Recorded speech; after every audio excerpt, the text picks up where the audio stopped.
Good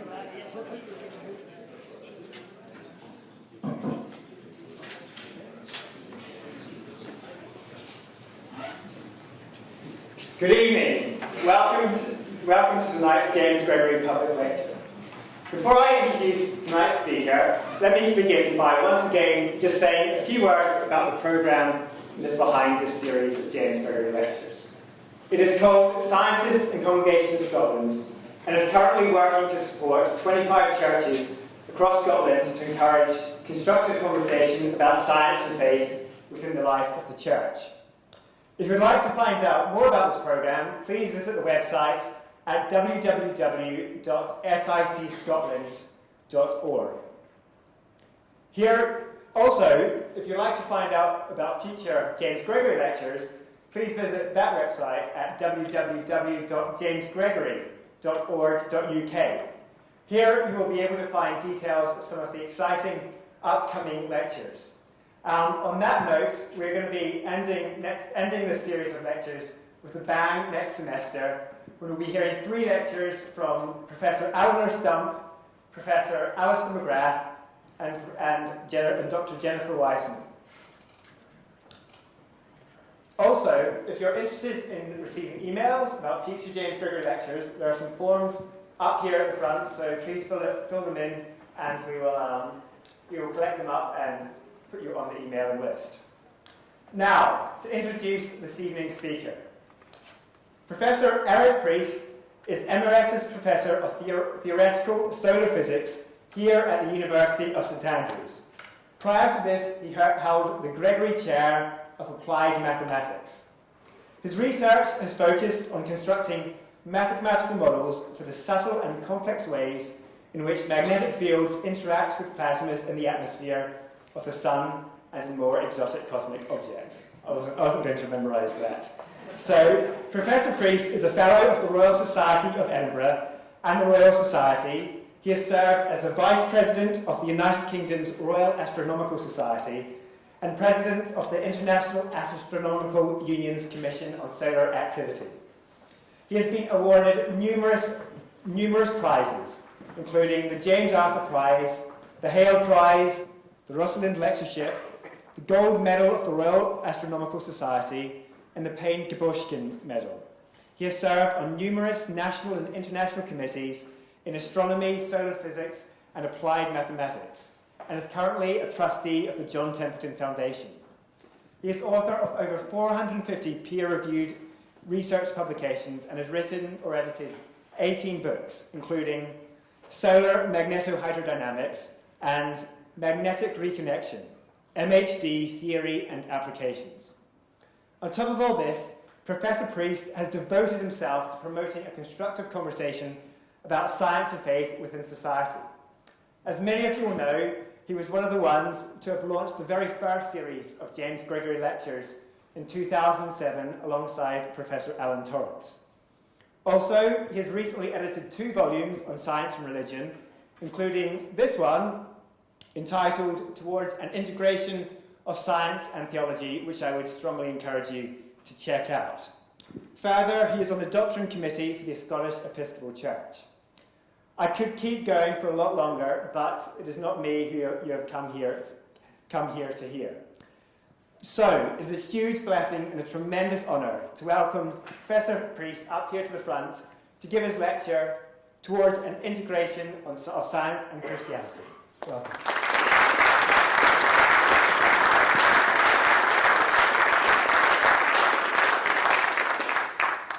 Well, thank you, Andrew, for those very kind remarks. I'm basically a mathematician who applies his mathematics to try to understand the sun. I'm also a Christian. And in these 2 parts of my life, I'm very much on a journey of discovery. 2 different journeys, if you like. I'm not an expert in philosophy or theology or history or anything like that. I'm just a simple scientist. So I'm just going to give you a few personal thoughts about these issues. I really want to challenge the views that science is coldly logical. It is logical, but it's not just that. that the humanities are completely distinct from the science, that science is monolithic and deterministic, and that the scientific method is a simple set of instructions that any scientist can follow. I really want to counter the very damaging over-specialization that I see in science at the moment. Specialization is good, you need it in order to advance, but I think there's a lot of damaging over-specialization, which means that our natural human yearning to integrate different insights is really inhibited. My plan is, first of all, to talk a little about the relation between science and Christianity as I see it, and to summarize the history of this relationship. Tell you a little bit about what being a scientist is like, and then just a small section in the middle about my own field, just to say why I'm interested and excited by it. And then the third part will be a discussion of possible elements for a more integrated view. So let's get started. The first natural question everybody asks me when I say I'm a scientist and a Christian is, what are science and faith in conflict? And my answer is only if you misunderstand science or you misunderstand faith. A fundamentalist view of religion that says that you can learn your science from the Bible is naturally going to lead to a conflict. On the other hand, a fundamentalist view of science, scientism, that says science is the only reliable form of knowledge, also will naturally lead to a conflict. Science is really important for scientific questions. But there are many other questions that are important to us as human beings that arise in history, philosophy, the arts, ethics, and so on, which science can say very little about. I personally have never felt any conflict between the two. I've always managed to hold them both in my life in balance, I hope.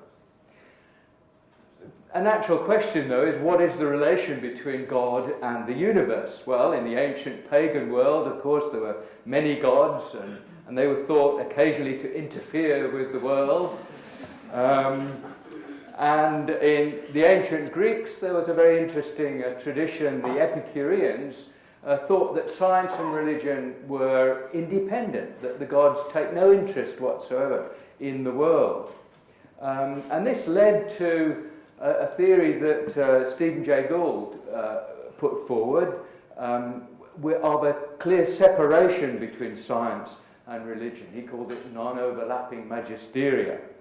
He thought there was no interaction between these two elements of his life at all.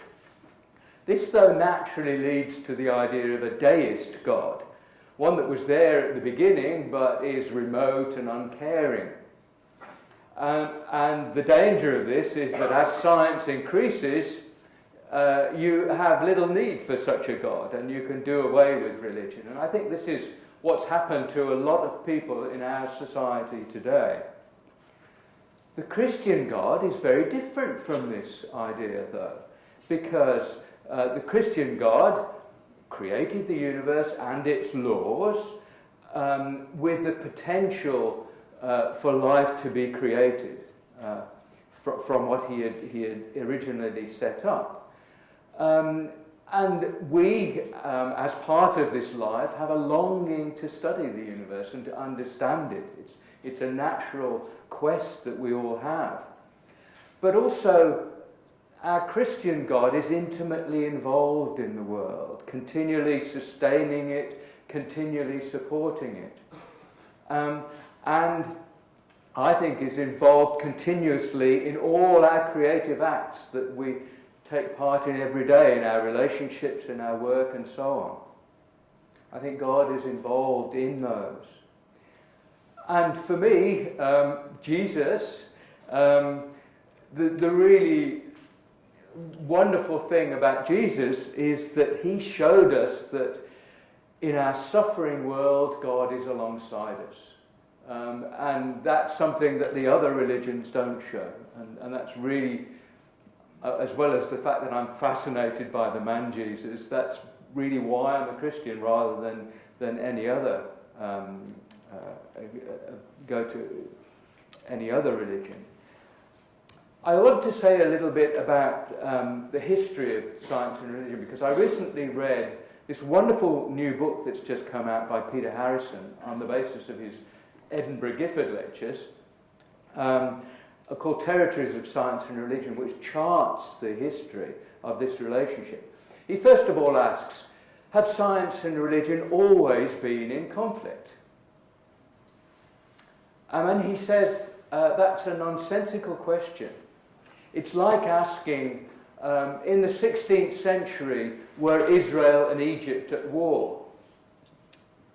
Any historian would say, that's a stupid question because neither Israel nor Egypt existed in the 16th century. And the same is true of science and religion, that science and religion in our modern sense emerged quite recently, and so before that time there was no conflict between them. Religion really emerged in this form of being separate from secular life in the 17th century, and science really only emerged properly in the late 19th century, very recent. For Aristotle and Augustine and Aquinas, scientia and religio were very different from our modern understanding of science and religion. They represented inner virtues, personal qualities, habits of mind. Scientia talked about intellectual virtues, religio talked about moral virtues. So these are different kinds of virtues, but the fact that they were both virtues meant that there was a unified understanding.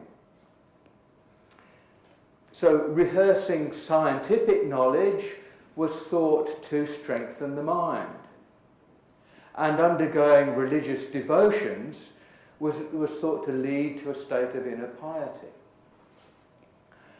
In the Middle Ages, scientia included logic, astronomy, music, natural philosophy, which became our physics, mathematics, and also theology. So natural philosophy was concerned with properties of movable matter. Mathematics was concerned with what is embodied in that matter.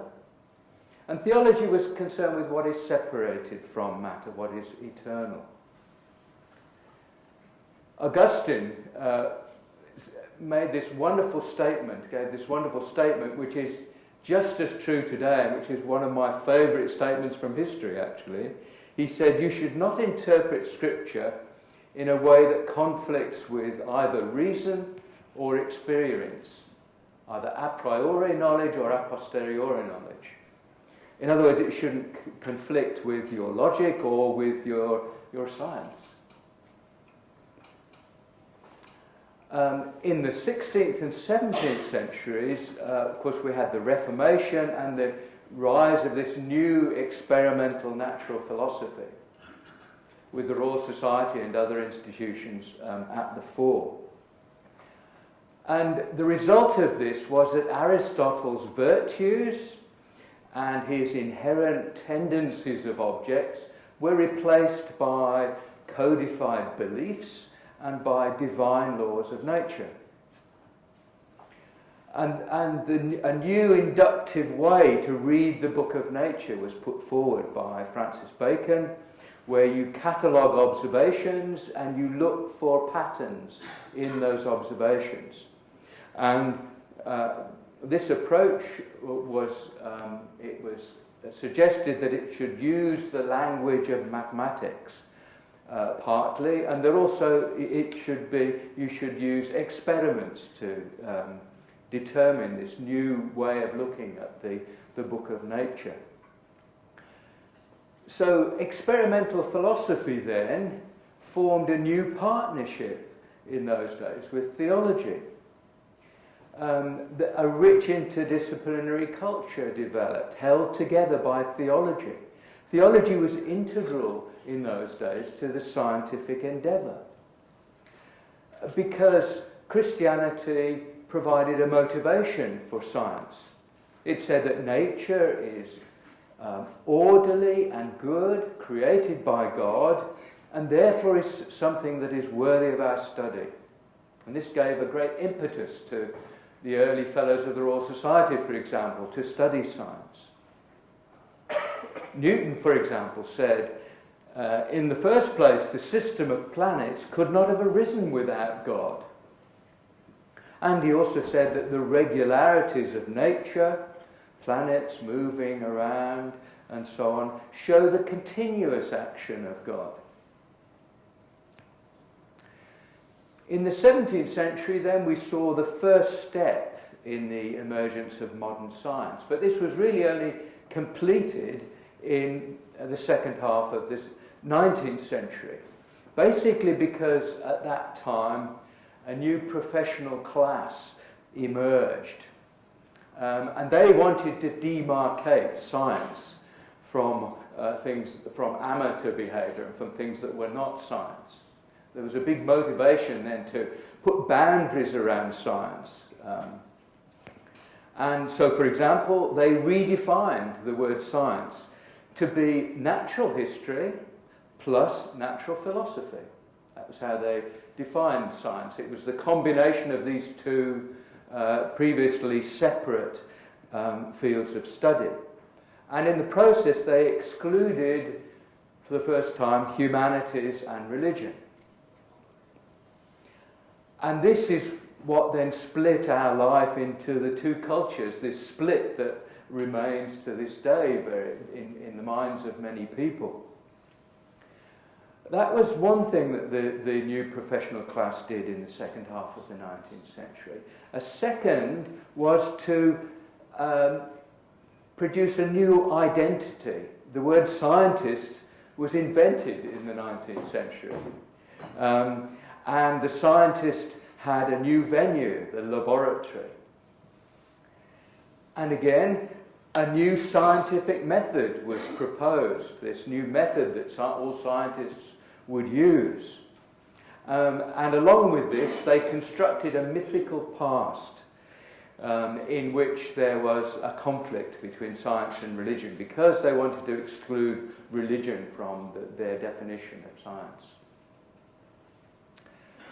So natural philosophy was then renamed natural science, and in doing so they excluded theology from consideration.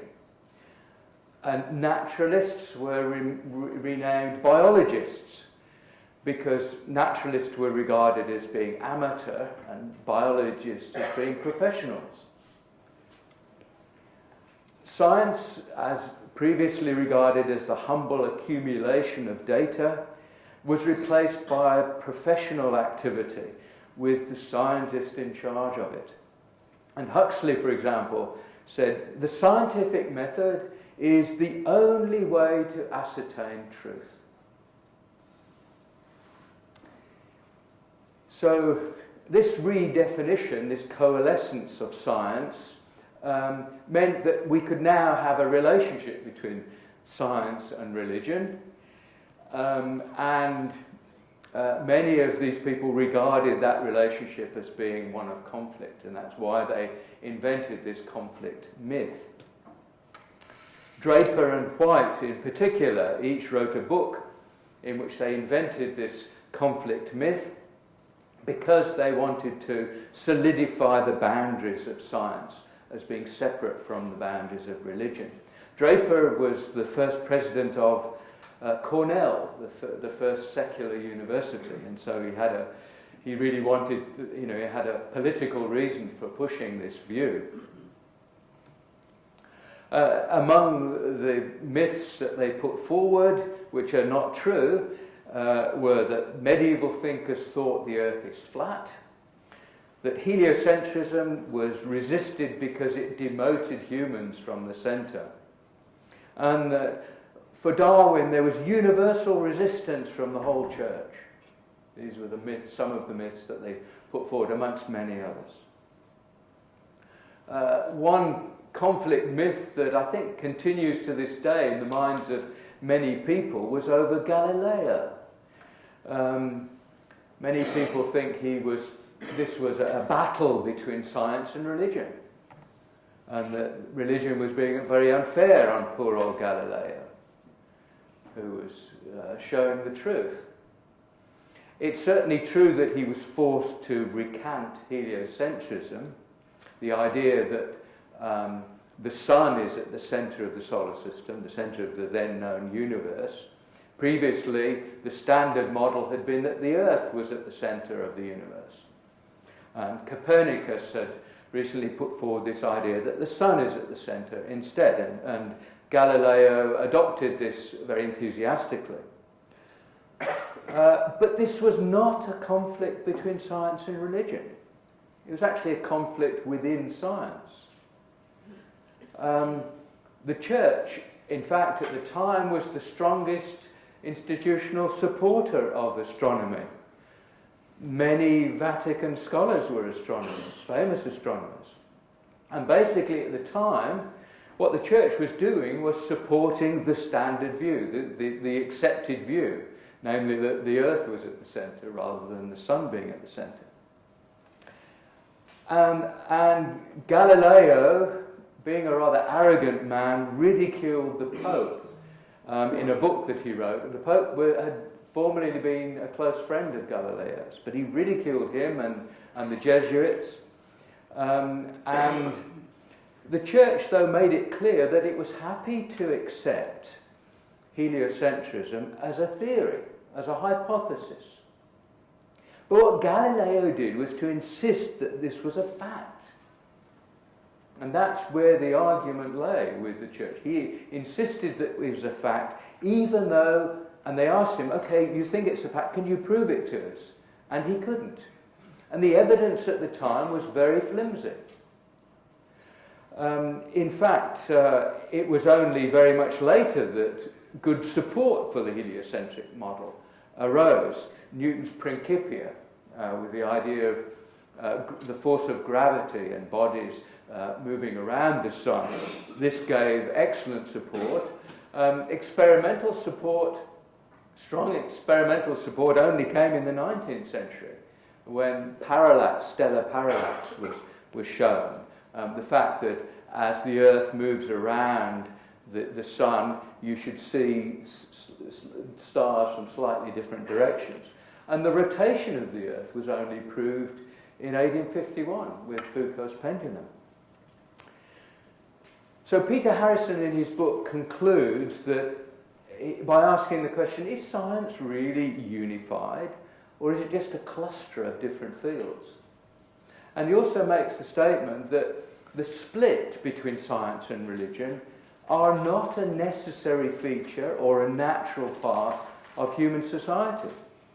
We think they are today because we've grown up with it. But he says, no, they're not a natural feature of human society. They're ways of describing human activity that are peculiar to Western culture and a result of particular historical circumstances. So I commend this book to you. I found it an absolutely fascinating read.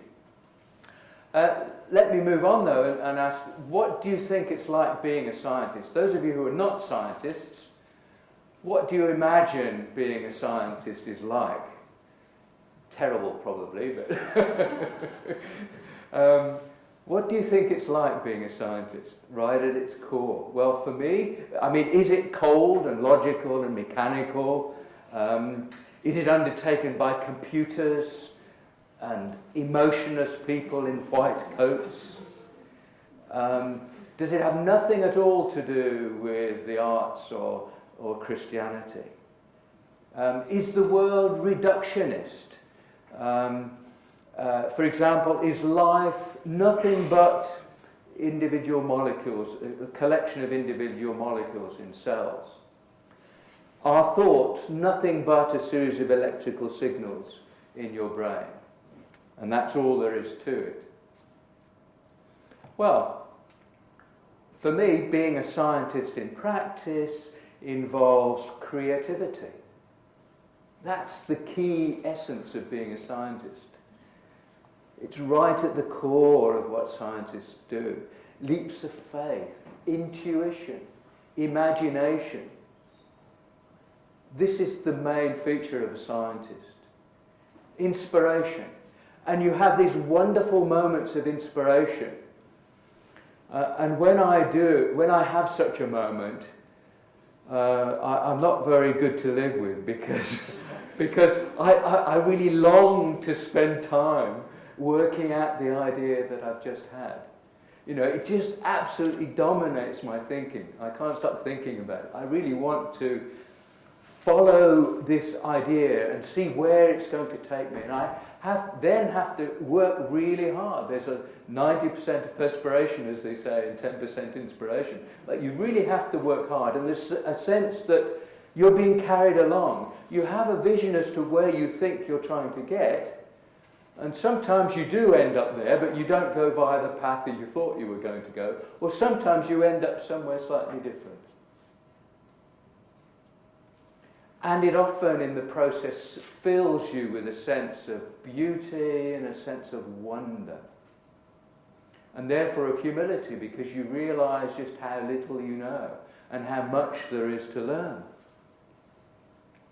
Openness also is crucial to being a scientist.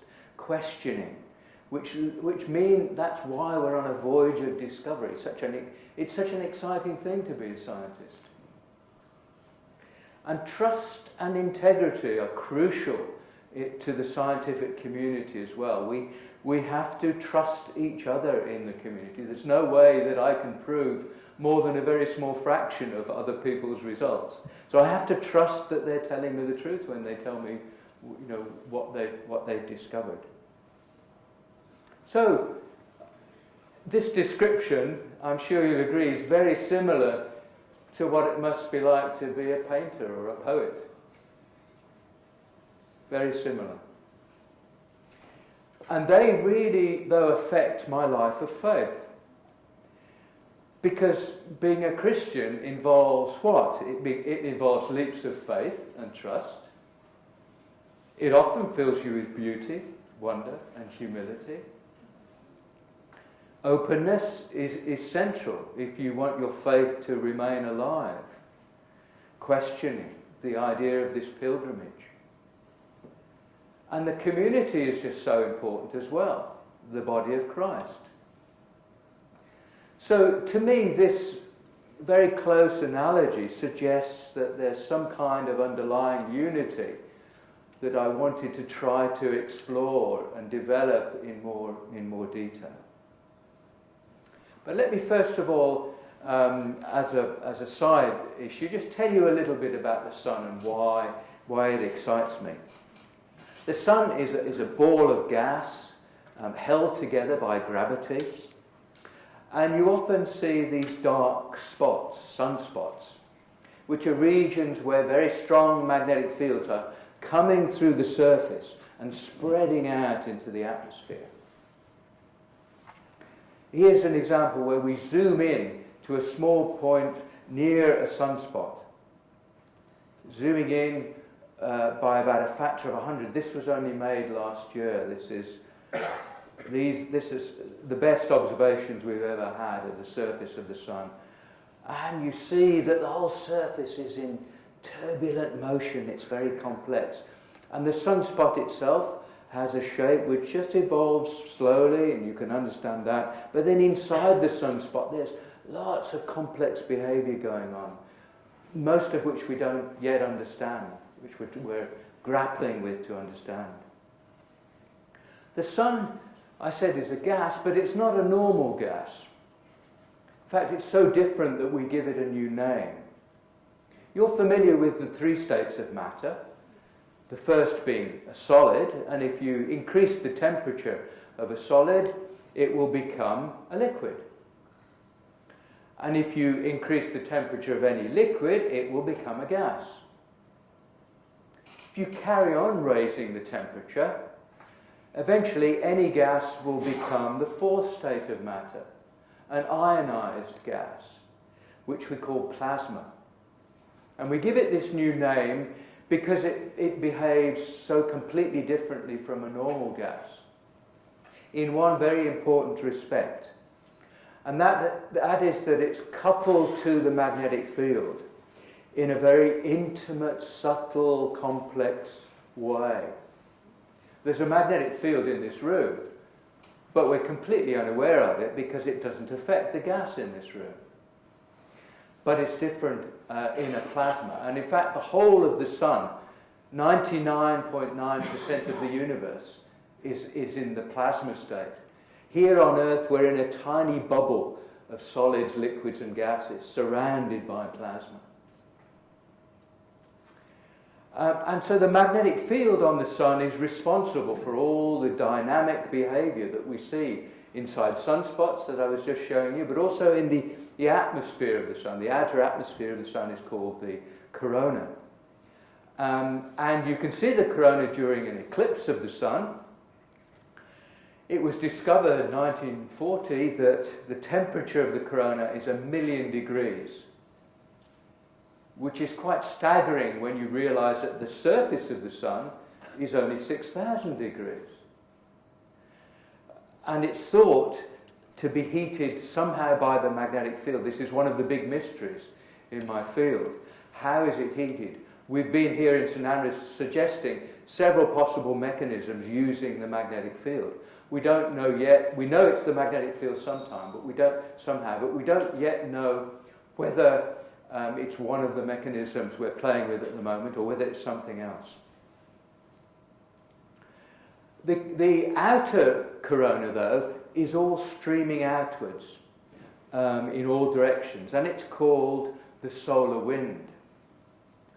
Now, students in St Andrews, as those of you who teach here will know, are very creative, sometimes creative in their examination answers. But they knew that I was really fond of the solar wind, and they were digging around one day on a website that had some old movie posters on. So they thought they would improve one of these movie posters. And this is what they produced.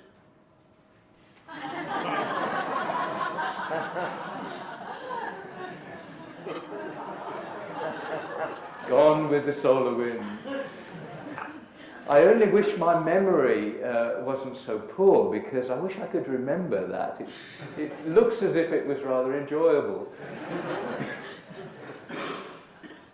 You can also, though, observe the corona with a telescope that observes the X-rays coming from the sun and makes an image of them.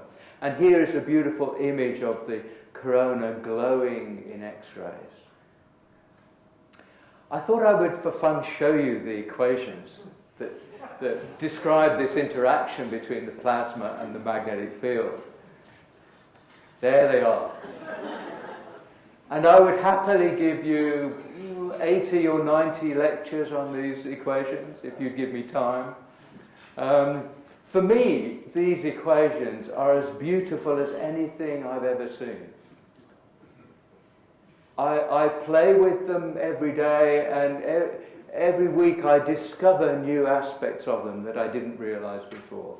They are absolutely incredible, because they reflect a deep underlying order in the way magnetic fields and plasmas interact with one another. I better resist the temptation to go on about these equations. And instead, let me tell you about an eclipse of the sun that took place in Egypt in 2006. Here is a little sketch of the motion of the moon's shadow across the Earth.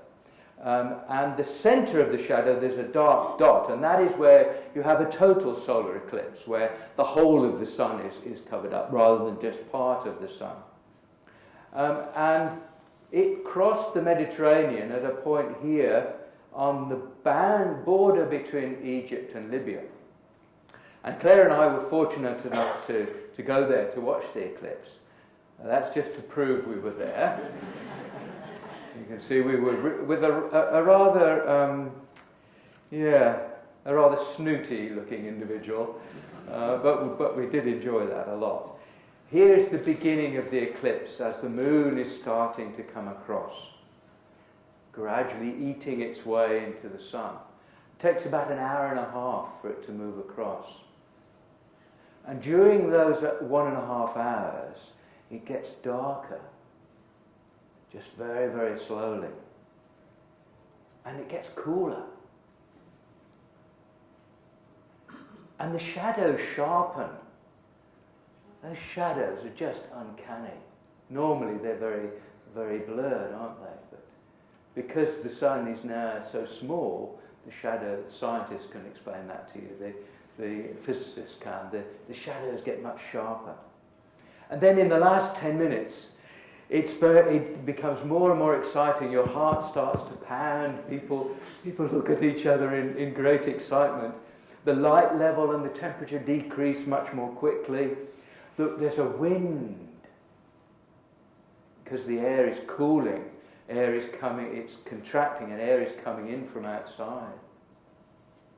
And you see the planets in a line because they're actually circling around the sun in a disk. So if you look at them from a side, you see them in a line. And in the final minute, just before the moon covers the sun, you see the last bits of sunlight shining through little craters in the corrugated surface of the moon. And then, when the sun is completely covered up, you see the corona glowing white against a jet black disk. It has about the same intensity as a full moon, so you can look at it easily with your eyes, where obviously you can't look at the eclipse before that because you'd blind yourself. And you just gaze at it in wonder, the beauty of it. It's the most beautiful thing in the universe, I think. To me, it's just magnificent. The structure is created by the magnetic field. And you look at it for about 2 or 3 minutes. And if you look around through 360 degrees, there's a sunset all the way around the horizon. And if you take we were in the desert, there are about several thousand people looking at it at the same time. And this little group of people in the corner, if we take a close-up of them, that's what they look at. They're all gazing up at the sun, except for one stupid person who's looking at his mobile.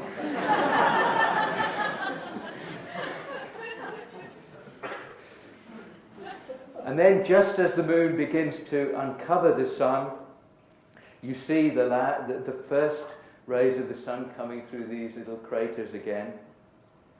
And this is called the diamond ring effect. Looks like a diamond on a ring. And then you have to look away.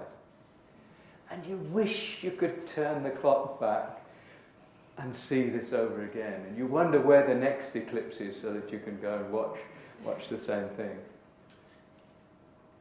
So for me, my science affects my faith. Studying the sun gives me a sense of wonder and a sense of beauty. Partly because of the structures that we observe, but also partly because of the underlying mathematics of the behaviour, which is there waiting for us to discover it. The mathematics seems to underpin the universe. It's very strange that this should be the case. But it's consistent with there being a divine creator. The symmetry and the elegance in the mathematics is just uncanny and suggests to me that there's a deeply rational heart to the universe that reflects the divine mind. So my science also affects my response to the simple question, does God exist?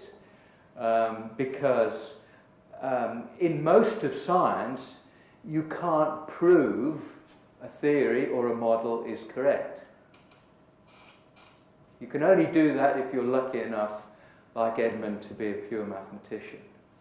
But you can't do it in most other realms of science. But you can ask, is your model or your theory consistent with the observations that you have? That's all you can ask. And in the same way, philosophers have tried for centuries to prove that God exists, but I don't see how you can. But what you can do is ask, is God's existence or his non-existence more consistent with your experience? And for me personally, his existence is more consistent. So I'm happy to live my life under the assumption, for the time being, that God does exist. And that's why I try to follow the example of Jesus in my life. I study the Bible, and I listen to the promptings of the Holy Spirit. So, let's move on to the third section then. How can we try to move slowly towards a more integrated view of the sciences and of the humanities in general, and of Christianity in particular, where the sciences and humanities are all important, where you don't have scientists saying science is superior because we're the only people that can prove things properly. And I want to start with a little parable, talk about the different levels of science, the kinds of questions that we address, and say something about the scientific method. And also talk a little about uncertainty. And at the end, I'll ask the question, you may have different answers, well, what is the unifying feature that we're looking for? So this little parable. Traditionally, according to this tale, there were two islands, one of science and the other of religion. And they had their own terminology that they developed independently. But then someone decided to try and build a bridge between these two islands. And eventually they managed it. But then they looked upwards and they noticed there was a cloud, and they looked down and they noticed there was kind of mist down below. So they waited.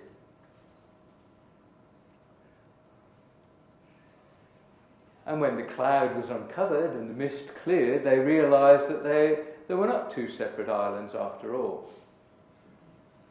So maybe there's one island, one underlying reality, one building but different drawings and different rooms.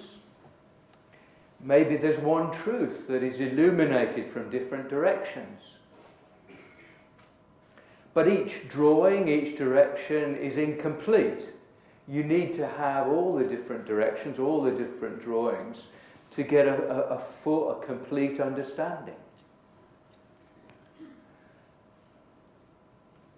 I want next to talk a little about different levels of understanding, because I don't think science is monolithic. I don't think it actually helps to talk about science as if it's one unified process, one unified way of looking at the world.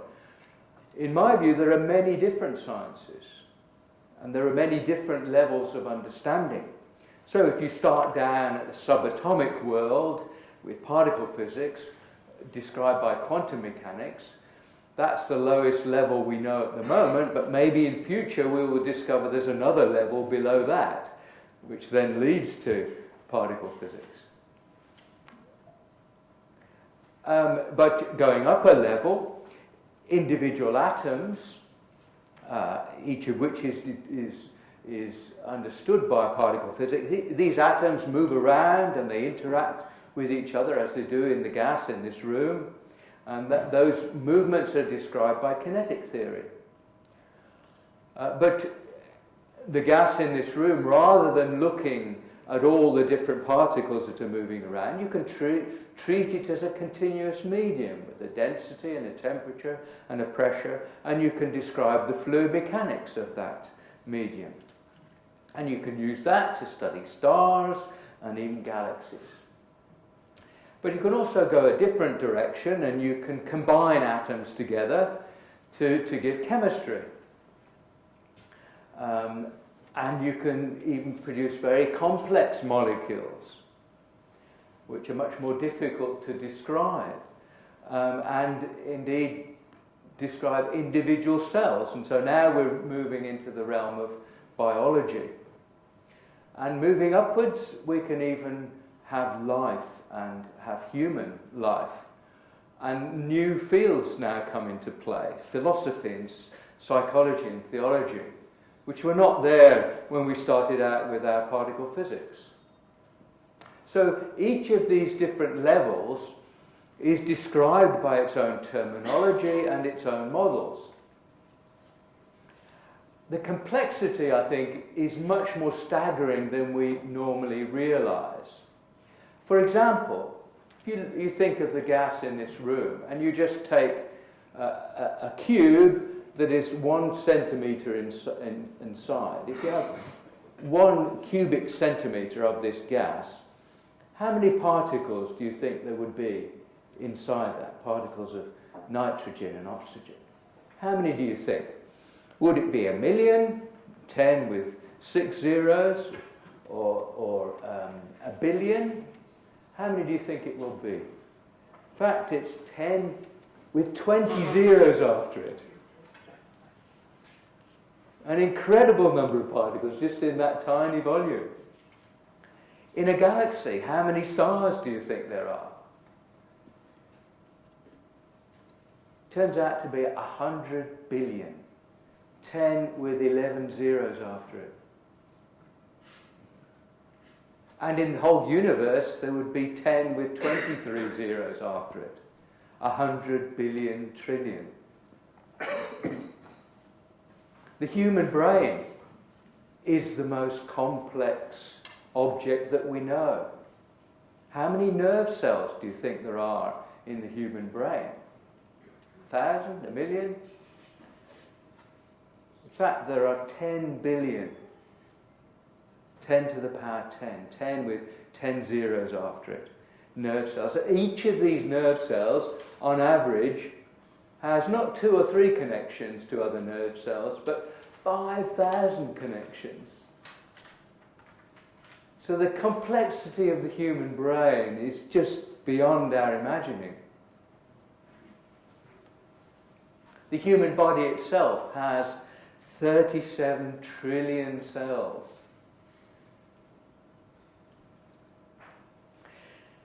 So it's not surprising that most modern sciences are not reductionistic. That's to say, you can't just describe everything at one level in terms of what went on at the lower level. You can't deduce the higher level properties at each stage from the lower level properties. The higher level structures and the higher level properties emerge from the interactions at the simpler lower level in each of these stages. And these emergent properties can actually interact back down on the lower level. So an example would be if you started off with some water molecules and you decrease the temperature, you would be amazed to find a snowflake. A snowflake wasn't a property that was present there in the individual molecules. If you follow the motion of an individual bird, you'd be amazed when you put together lots of them to find these beautiful patterns that the flock makes. If you look at individual termites, you would never guess that they would build these huge, great termite mounds. These are all examples of emergent properties. And similarly, consciousness is not just the electrical signals in our brain. It's much more than that. At least that's what we think. So it is thought as well to be an emergent property. And the same is with human beings. We're much more than just ourselves. and even space and time are thought by some people to emerge from a lower level, not to be present in a lower level, but to emerge, but not actually to be there at a fundamental level in some sense. I don't understand that at all, but that's what they tell me. Another aspect, though, is the nature of questions. It's very important for any question to ask, is this a scientific question or an unscientific question? And if it's a scientific question, further ask which branch of science is appropriate to answer that. So if you want to know, is the Earth's temperature increasing, then you shouldn't ask a physicist or a mathematician like me. You should ask a climate scientist who is the real expert. Once you have the scientific mechanisms for a given phenomenon, that's not the end of the meaning of that phenomenon. It's only part of the meaning, because there are lots more questions than scientific questions that you can often ask about it. So, for example, you could ask, how does a kettle boil? And a physicist would give you the answer, would explain it to you. But an interesting question as well is, why is it boiling? And in my home, it's nearly always because Claire wants a cup of tea. She'll have tea any time of the day or night. And similarly, if you think of a kiss, why is a really interesting question, as those of you who were watching Downton last night will agree. And you know, the number of novels that have been written with the kiss being central to the novel is amazing. So why is a question that really intrigues us as human beings. How, the scientific question, I don't think that's quite so interesting, but I could give you an answer. Namely, it's the application of suction during the anatomical juxtaposition of two orbicular oris muscles in a state of contraction. I suggest that next time you're engaged in this activity, you don't think of that definition. Now, the scientific method is based on empirical, measurable evidence. And we often use it when we're writing up reports in lab books, for example. It's often taught in school as being the way in which you do science. It's very simple. You first of all ask a question, step one. Then you state a hypothesis. And once you've done that, you conduct an experiment to examine that hypothesis. You analyze the results of that experiment, and then you make some kind of conclusion. And often you'll go back and modify your experiment or modify your hypothesis. And this is thought to be the magic scientific method which all scientists always use every day. Well, I think the sciences are not as simple as that. It's much more complex. And the scientific method really is a myth that was invented by historians and philosophers. Sometimes it is followed by scientists, but often, very often, it's not. So, for example, you don't need step one because you might just stumble on a result by accident without asking a question in the first place. Sometimes you don't need step two because you may start with an experiment, not having any idea what the results are going to be, and then you gather the data and you try and seek some kind of pattern in the data to get some understanding of what's happening. You don't even need to conduct an experiment. In fact, often you don't. Because an experiment may not be possible in astronomy, could we really construct an experiment of how a star forms? Or how the universe began? Of course we couldn't. We get our knowledge instead in astronomy by observing, not by conducting experiments. But also an experiment may not be affordable. the LHC, the latest big particle physics experiment, is hugely expensive. But in theory, that's only the start. You could go many levels more complex than that, and you could ask to spend 1 billion times more money to produce an experiment that will really answer the questions you want addressed. And of course, that's completely unaffordable. Sometimes an experiment would not be ethical, especially in medicine. I mean, if you ask the question, somebody said, oh, it's safer to come down from an aeroplane by parachute. You wouldn't want to test that by saying, well, just come down without a parachute. But of course, it's a serious issue, the whole business of ethics in medicine. You can't necessarily conduct the experiments that would be needed to prove something. And also, an experiment is often not appropriate. In geology or psychology, you gather data instead of conducting experiments.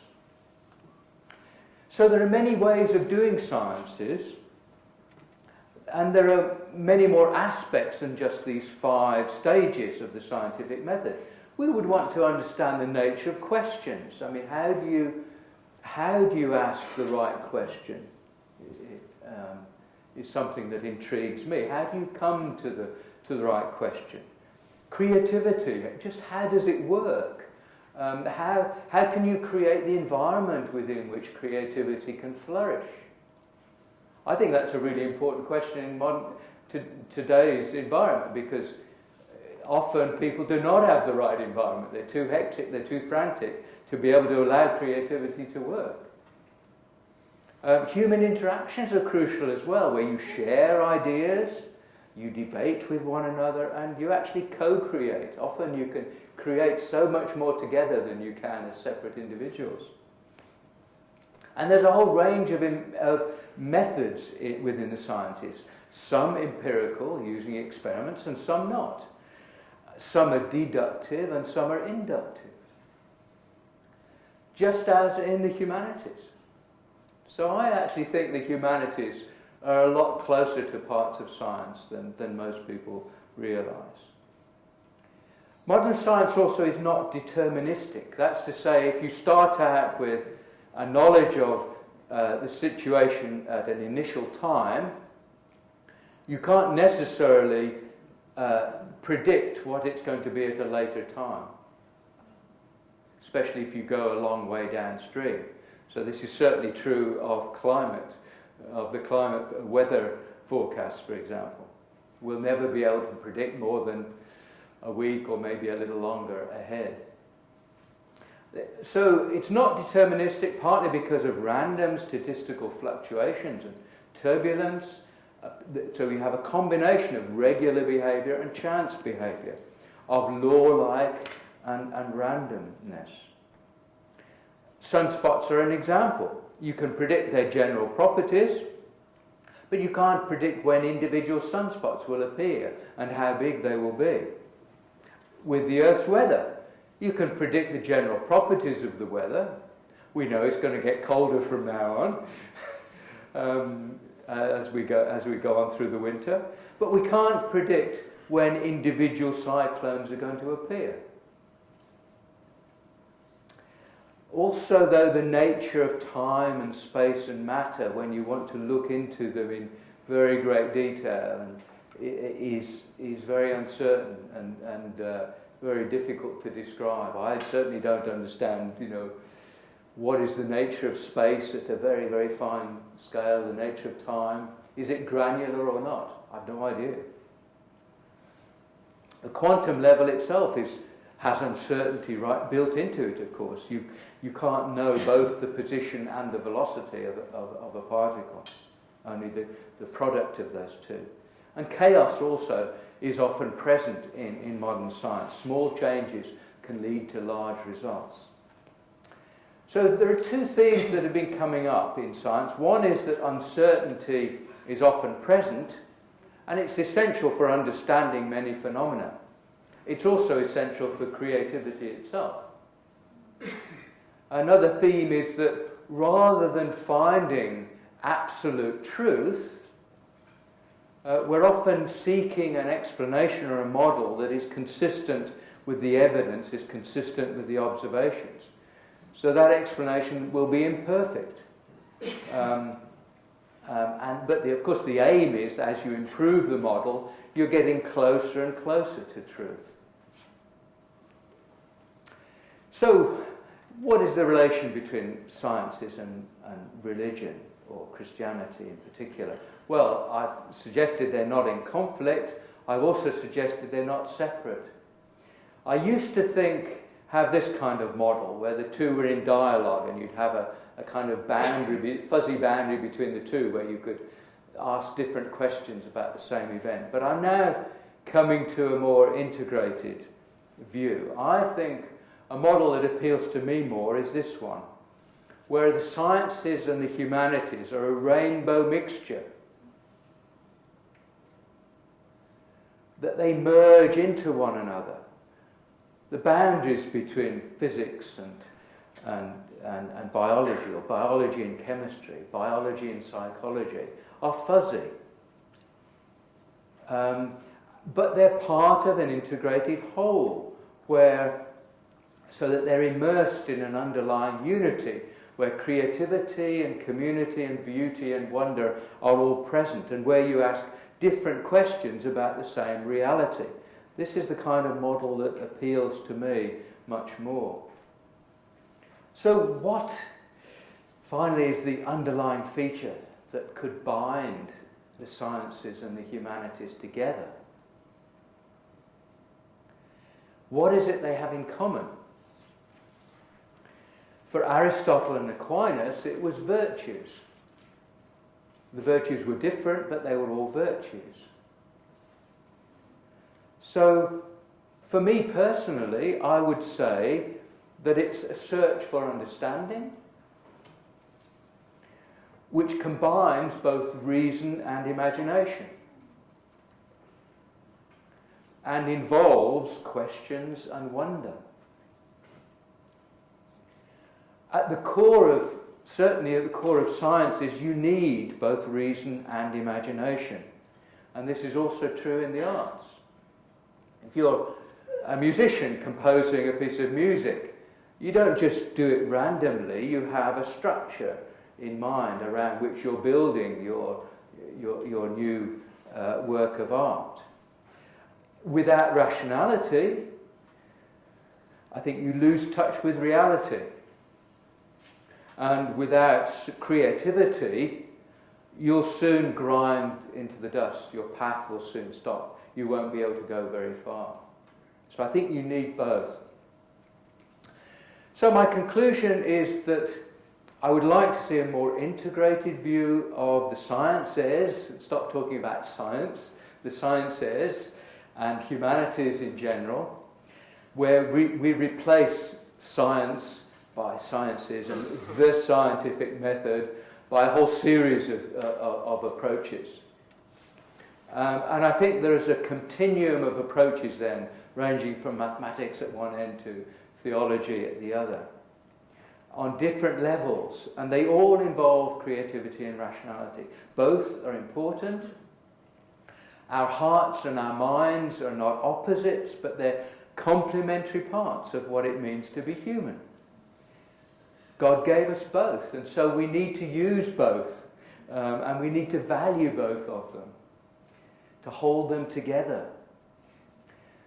So sciences, humanities and faith, I feel, are part of an underlying unity which we glimpse when we open our eyes in humility to the wonder and beauty of the sciences and the hand of the Maker in the universe. So let's enjoy the beauty of creation each day. Thank you.